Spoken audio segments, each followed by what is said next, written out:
संत रामपाल जी भगवान का सत्संग। सद्गुरु रामपाल जी भगवान का सत्संग। क्या भगवान हमारे पापी कर्मों को क्षमा कर सकते हैं? क्या ईश्वर कर्म को भंग कर सकता है और पापों को नष्ट कर सकता है? संतों और ऋषियों के बीच आम सहमति यह है कि ईश्वर हमारे पापों को क्षमा नहीं कर सकता। उन सभी का मानना है कि हमें जीवन में उन कष्टों को सहन करना पड़ता है जो हमारे पिछले जन्मों या वर्तमान जीवन में किए गए पापों के परिणाम के कारण होते हैं। उनका मानना है कि बुरे कर्मों को खर्च करने का यही एकमात्र तरीका है। उनका मानना है कि कर्म तो भोगने से ही कट सकता है। कर्म तो भोगने से ही कट सकता है।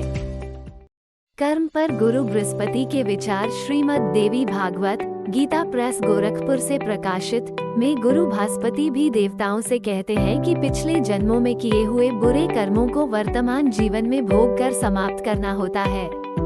कर्म पर गुरु शुक्राचार्य के विचार। उसी पुराण में बुद्धिमान की तरह राक्षसों के गुरु यानी गुरु शुक्राचार्य राक्षसों से कहते हैं कि आपको अपने वर्तमान जीवन में बुरे कर्मों को सहन करके समाप्त करना होगा।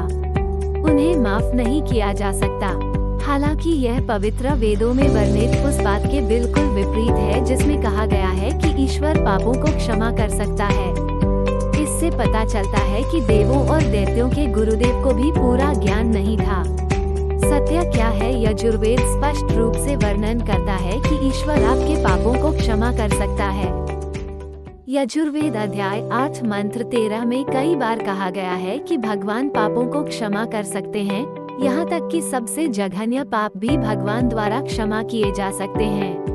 केवल एक सच्चा गुरु सतगुरु जो भगवान का सच्चा नाम सतनाम देता है, वो हमारे पवित्र शास्त्रों के अनुसार सच्ची और सही पूजा करके पिछले पापों से छुटकारा पाने में मदद कर सकता है।